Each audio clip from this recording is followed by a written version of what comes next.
Hello everyone, मैं कपिल धवन स्वागत करता हूं आपका धवन स्टडी पॉइंट पर। आज मैं आपको बताने वाला हूं कि बीएससी के बाद जब आप एमएससी केमिस्ट्री करते हो तो उसके बाद क्या क्या स्कोप्स हैं। स्टूडेंट्स को यही पता नहीं होता कि हमें एमएससी के बाद क्या करना होता है। उनको केवल एक दो चीज़ें पता होती हैं कि एमएससी के बाद हम नेट जेआरएफ कर लेंगे या फिर हम बीएड कर लेंगे और मतलब स्कूल लेक्चरर या फिर असिस्टेंट प्रोफेसर में हम उनके लिए एलिजिबल हो जाते हैं। उसके अलावा उनको कुछ भी नहीं पता होता कि आगे का क्या क्या वैकेंसीज आती हैं, क्या क्या स्कोप होते हैं। तो आज मैं इस वीडियो में लेकर आया हूँ वो सारे स्कोप्स के बारे में जिनके बारे में आप सभी को पता होना चाहिए। जो स्टूडेंट एमएससी केमिस्ट्री करता है और तो उसको सारे के सारे स्कोप्स के बारे में पता होना चाहिए कि हम कहाँ कहाँ पर गवर्नमेंट जॉब्स लग सकते हैं। ठीक है, कुछ वैकेंसीज ऐसी होती हैं जो हर साल आती हैं, कुछ वैकेंसी ऐसी होती हैं कि जो 2 साल से या 3 साल से एक बार आती हैं। ठीक है, तो सबका मैं एक अपना अपना क्राइटेरिया बताऊंगा कि कैसे कैसे होता है, उनके लिए एलिजिबिलिटी क्या है, कंप्लीट एलिजिबिलिटी क्या होती है उनके लिए, और आगे कौन सी पोस्ट मिलती है और हम आगे उसमें क्या करेंगे, हमारा क्या उसमें फ्यूचर है। ठीक है, तो मैं आपको बताने वाला हूं आज इस वीडियो में हर एक चीज़ के बारे में। देखिए, आप सभी को ये जो पोस्ट है इनके बारे में जानना बिल्कुल ज़रूरी होता है, क्योंकि अगर आपको पता ही नहीं है, आप एमएससी कर रहे हो, आपको पता चले कि एमएससी के बाद हम तो ये भी कर सकते थे, वो भी कर सकते थे, इस फील्ड में जा सकते थे या उस फील्ड में जा सकते थे, तो वो चीज़ें आपके साथ ना हो, इसलिए मैं आपके सामने ये वीडियो लेकर आया हूँ। ठीक है, इसमें आपको केमिस्ट्री के रिगार्डिंग सारे स्कोप्स के बारे में मैं आपको बताऊँगा। और अगर आपको ऐसी वीडियो अगर और जानना हो, किसी और फील्ड में जानना हो या किसी और सब्जेक्ट में जानना हो, ठीक है, बीएससी के बाद क्या स्कोप होते हैं, या फिर ये जो पोस्ट मैं आपको आज बताऊंगा इस वीडियो में, उसमें अगर किसी भी पोस्ट के बारे में आपको फुल डिटेल या कंप्लीट डिटेल आपको जानना हो तो आप कमेंट बॉक्स में जरूर बताएं, ताकि मैं उस पर एक अलग से वीडियो बना दूं। ठीक है, ताकि आपकी सारी क्वेरीज दूर हो सके। ठीक है, तो मैं आज वीडियो स्टार्ट कर रहा हूं और इसमें मैं बताने वाला हूं कि केमिस्ट्री में क्या क्या स्कोप्स होते हैं एमएससी के दौरान और एमएससी के बाद। ठीक है, आइए देखो, सबसे पहले आपको पता है कि आप बीएससी करते हो, बीएससी के बाद आप एमएससी में जाते हो और आप कोई सब्जेक्ट चूज करा, सपोज आपने केमिस्ट्री चूज करा। ठीक है, तो मैं आपको कंप्लीट केमिस्ट्री के बारे में बताने वाला हूं। आपने एमएससी केमिस्ट्री करी, उसके बाद सबसे पहले आपको एमएससी के दौरान दिमाग में ये रहनी चाहिए कि असिस्टेंट प्रोफेसर और के लिए एक एलिजिबिलिटी टेस्ट होता है नेट, जिसके ऊपर बोलते हैं CSIR नेट। क्लियर, या फिर अगर स्टेट लेवल पे है तो सेट भी होता है, लेकिन सेट हर बार नहीं होता या हर साल नहीं होता, वो स्टेट टू स्टेट वेरी करता है। ठीक है, अलग अलग स्टेट अलग अलग अपने अपने हिसाब से लेते हैं वो। लेकिन CSIR नेट जो कि सेंट्रल गवर्नमेंट बॉडी है, वो हर साल में, एक साल में 2 बार ये इस एग्जाम को कंडक्ट कराता है, एक जून में और एक दिसंबर में। ठीक है, तो जैसे आप उस एग्जाम को क्लियर कर लेते हो तो आप असिस्टेंट प्रोफेसर के लिए एलिजिबल हो जाते हो किसी भी स्टेट में।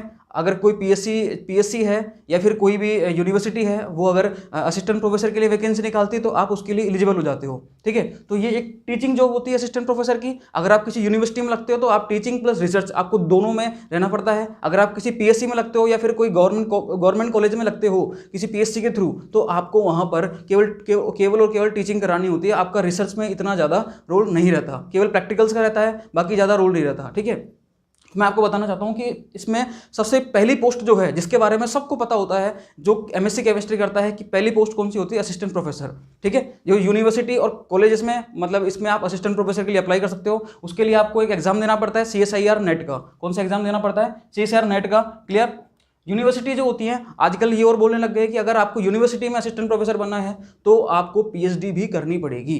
सही है, इसका मतलब क्या है? सबसे पहले आपको एमएससी में ये ध्यान होना चाहिए कि आपको नेट जेआरएफ क्लियर करना ही करना है। CSIR नेट है वो तो आपको क्लियर करना ही करना है। उसके बाद अगर आप PhD में जाते हो तो PhD के बाद भी आप असिस्टेंट प्रोफेसर के लिए अप्लाई कर सकते हो, और CSIR नेट के साथ भी आप असिस्टेंट प्रोफेसर के लिए अप्लाई कर सकते हो। ये एक टीचिंग जॉब है। ओके, सेकेंड पोस्ट पर मैं आता हूँ, लेक्चरशिप। देखो, लेक्चरशिप के लिए सबसे जो इंपॉर्टेंट चीज़ है वो होनी चाहिए एमएससी और बीएड। देखो, अगर आप सेकंड ग्रेड या थर्ड ग्रेड में जा रहे हो, अगर आप सेकंड ग्रेड में हो, ठीक है, आप फर्स्ट ग्रेड में जाना चाहते हो, तो आपके लिए एमएससी बीएड होना बहुत जरूरी है। क्या जरूरी है? एमएससी और बीएड। अगर आप ये बीएड कर लेते हो तो आप फर्स्ट ग्रेड के और सेकंड ग्रेड के लेक्चर बनने के लिए एलिजिबल हो जाते हो। क्लियर, तो ये आपको पता होगा। ये जैसे हर एक स्टेट अपनी अपनी वैकेंसी निकालता रहता है, कभी 1 साल में 2 साल में, वो स्टेट टू स्टेट वेरी करता है। ठीक है, तो ये पोस्ट हो गई कौन सी? लेक्चरशिप की। ये भी एक टीचिंग जॉब है। ठीक है, तो ये दोनों पोस्ट जो बताई ये भी टीचिंग जॉब है। एक टीचिंग जॉब और है कौन सी? पीजीटी की। ये 3 जो पोस्ट हैं, ये वाली कौन सी?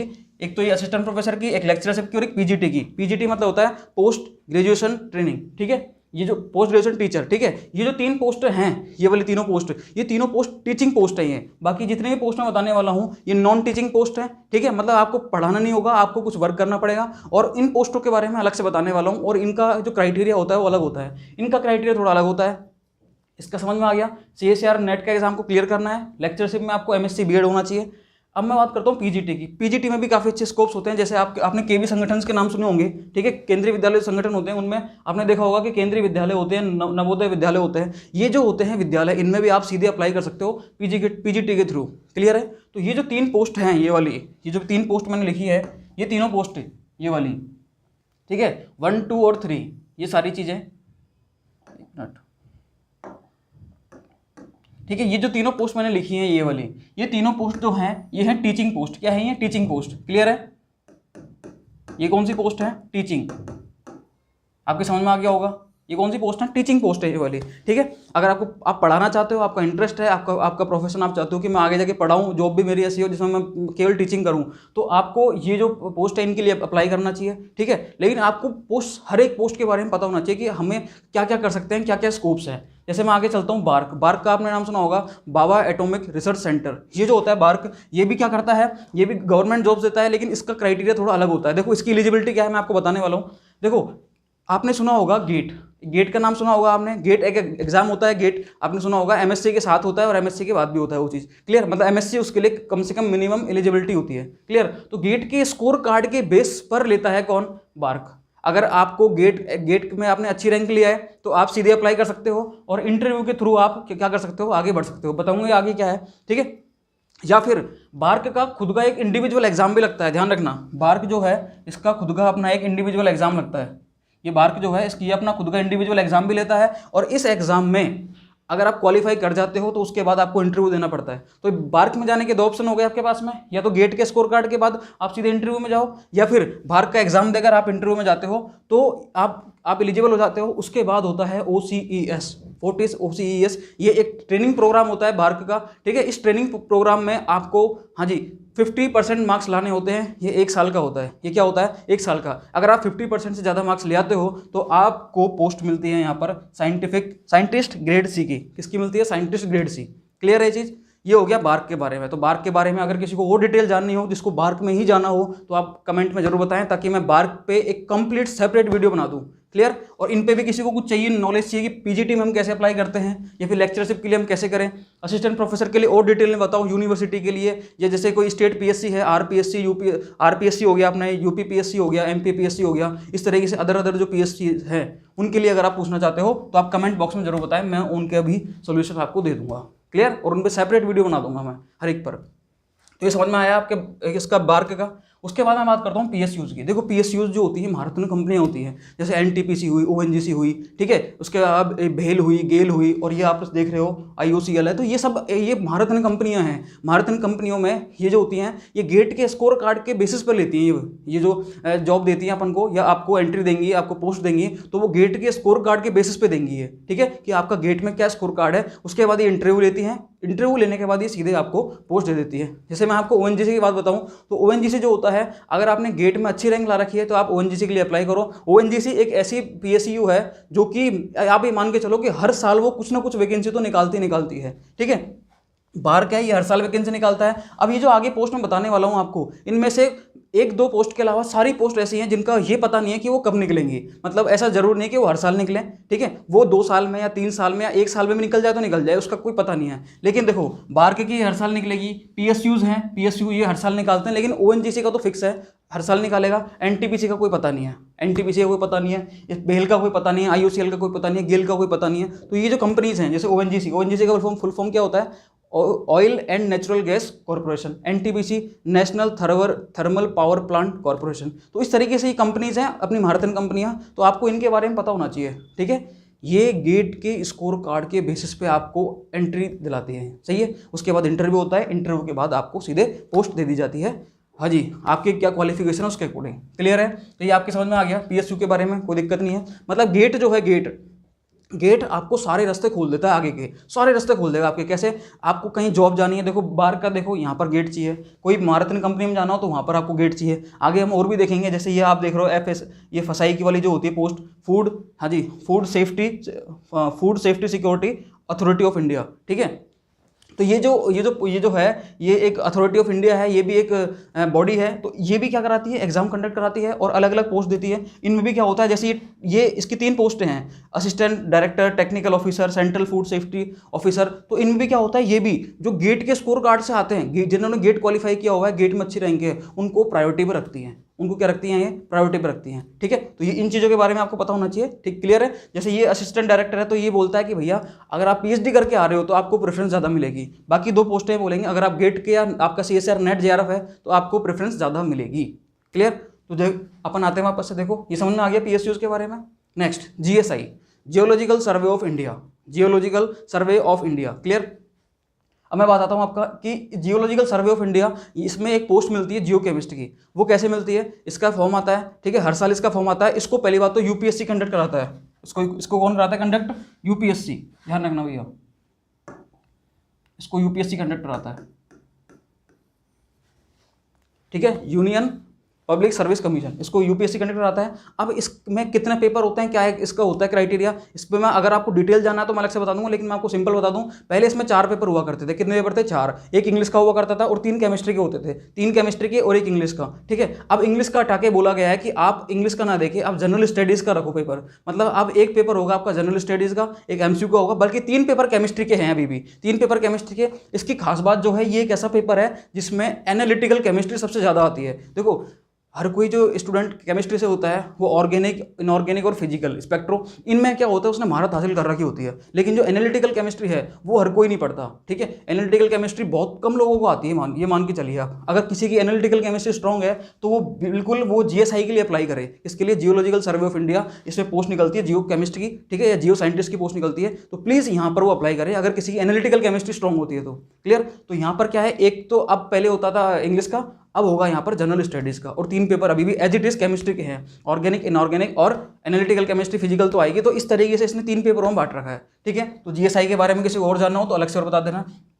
अब देखिए, ये इसका नाम आपने सुना होगा CGPDTM, किसने तो सुना ही नहीं होगा। जैसे पेटेंट ऑफिसर, आप नहीं बोलते कि भैया हमने तो ये इसका पेटेंट करा रखा है। पेटेंट मतलब अब उस चीज़ को आप ही बना सकते हो। आपने कोई चीज़, कोई नई रिसर्च करी, आपने कुछ अलग से चीज़ें कोई खोज करी आपने, उसका आपने पेटेंट कराया। अब उसकी जो फॉर्मूला है जो भी बना रहे हो, जैसे मैं कोका कोला की बात करता हूँ या कोई पेप्सी की बात करता हूँ, या आपने कुछ ऐसी चीज़ बनाई जिसका आपके पास पेटेंट है, आपने उसको देखा, आपने क्या करा, उसका पेटेंट करा दिया। पेटेंट कौन करता है, ये कौन करता है, ये करता है। ठीक है, ये पेटेंट ऑफिसर जो होते हैं ये पेटेंट कराते हैं। उसके बाद उस चीज़ को केवल आप बना सकते हो, अगर कोई और बनाता है तो वो गैर कानूनी हो जाता है, मतलब उसने आपका जो फॉर्मूला है उसकी चोरी करी है। ठीक है, तो ये होता है अपना, ये होता है पेटेंट ऑफिसर का काम होता है। पेटेंट ऑफिसर जो बनते हैं ये क्या करते हैं, कोई अगर आपके सामने कोई चीज़ लेके आता है तो आप उसको देखते हो, सही है या गलत है, ये ह्यूमन नेचर के लिए सही है, आगे एनवायरनमेंट के लिए सही है, तो उसको आप देखते हो। फिर उसके बाद आप करते हो ऑथराइज, यस ये हमने पेटेंट करा दिया। ठीक है, ये पेटेंट होने के लायक है, इसको आप पेटेंट कर दीजिए। क्लियर है चीज़। तो वो काम कौन करता है, पेटेंट ऑफिसर। अब देखो ये जो बॉडी होती है इसका नाम क्या होता है, काउंसिल ऑफ जनरल, हाँ जी, पेटेंट डिजाइन ट्रेड मार्क।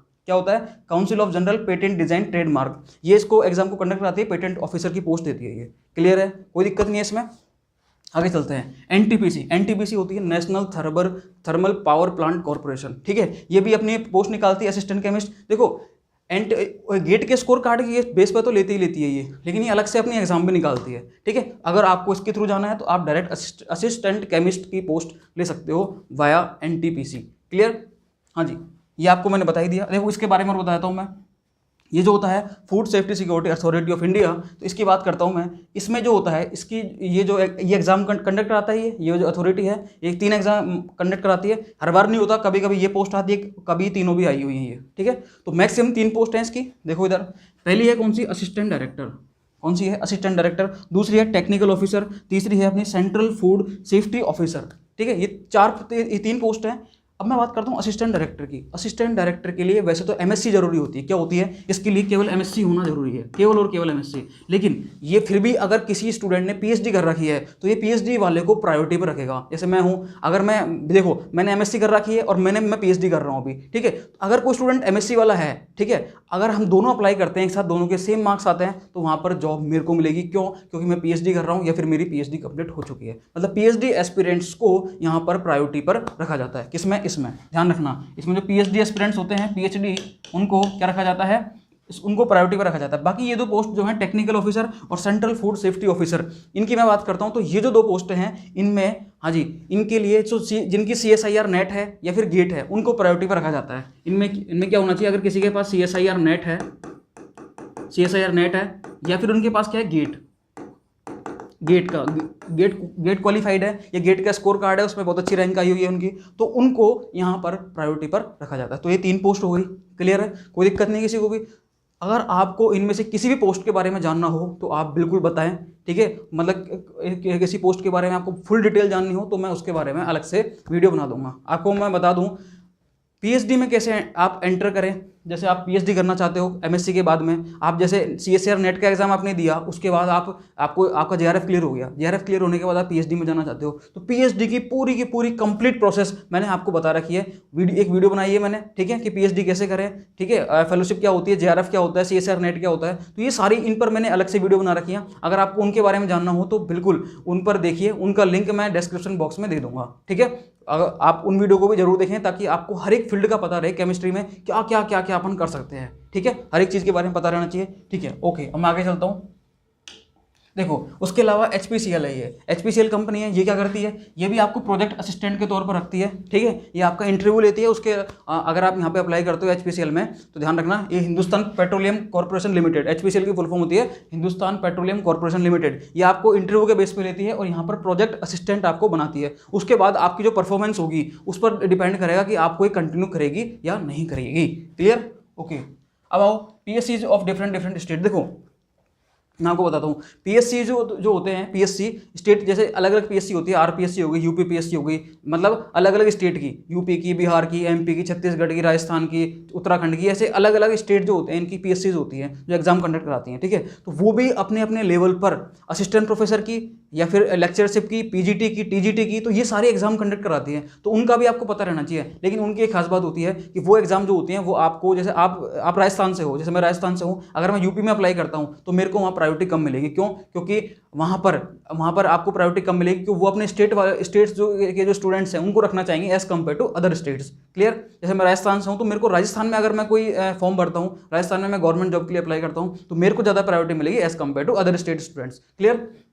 हाँ जी, तो यूपी बिहार इस तरीके से जो ये होते हैं अलग अलग, जैसे आपको इनके बारे में पता और नहीं चलता। इनकी खास बात होती है कि इनके बारे में पता नहीं चलता, पोस्ट कम भी निकलती हैं, मतलब 2 या 5 पोस्ट निकलेगी तो आपको लगता है कि कौन भरे। तो ऐसे एग्जामों में आपका सिलेक्शन होना ज़्यादा मतलब वहाँ पर पॉसिबिलिटी बढ़ जाती है। क्यों बढ़ जाती है? क्योंकि वैकेंसी बहुत कम है तो हर कोई छोड़ता है, क्या भरे इसको यार, 2-3 वैकेंसी है तो छोड़ दो उसको। तो वहाँ पर हाँ जी, वहाँ पर आपके लगने के चांसेस ज़्यादा होते हैं, ठीक है।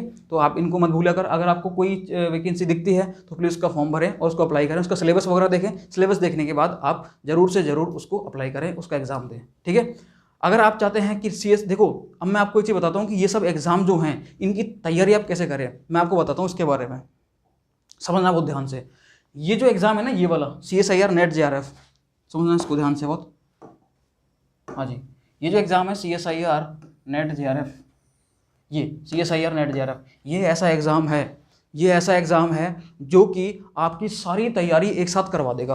आपकी सारी तैयारी क्या करा देगा? एक साथ करा देगा आपको। देखो इन सब एग्जाम में केमिस्ट्री तो आती आती है। अब जैसे कुछ एग्जाम ऐसे हैं जो कि जनरल एप्टीट्यूड मांगते हैं, जैसे गेट का एग्जाम हुआ वो जनरल एप्टीट्यूड मांगता है, बार्क का हुआ जनरल एप्टीट्यूड मांगता है, GSI का हुआ ये पहले इंग्लिश मांगता था, ठीक है, इंग्लिश मांगता था अलग से। केमिस्ट्री तो है ही है, केमिस्ट्री तो पूरी आएगी हर जितने भी मैं आपको पोस्ट बता रहा हूँ इनमें केमिस्ट्री तो आएगी। उसके साथ साथ यहाँ पर एक अलग सब्जेक्ट और आता है, जैसे किसी में जनरल एप्टीट्यूड आ रहा है, किसी में मैथ्स रीजनिंग आ रही है, किसी में कोई जनरल स्टडीज़ आ रही है, इंग्लिश का पेपर आ रहा है। तो इस तरीके से जैसे यहाँ पर GSI में एक अलग चीज़ है कि आपको एनालिटिकल केमिस्ट्री पे फोकस करना है ज़्यादा, ठीक है। आपको यहाँ पर इंग्लिश का भी ध्यान रखना है। अब इंग्लिश नहीं है तो जनरल स्टडीज़ आ गई यहाँ पर, क्लियर। और आ जाओ इधर, ये कुछ पोस्ट ऐसी हैं जैसे देखो मैं बात करता हूँ PSCs की, इसमें ONGC हर साल निकलती है। मैं बात करता हूँ GSI की, हर साल निकलती है, इसका कोई पता नहीं है यहाँ पर। ये NTPC 2 या 3 साल में निकलती है। ये FSA ये जो आई है ये वाली, ये भी हर 2 साल में इनका कोई पता नहीं रहता। लेकिन जो फिक्स पोस्टें वो तो निकलेंगी।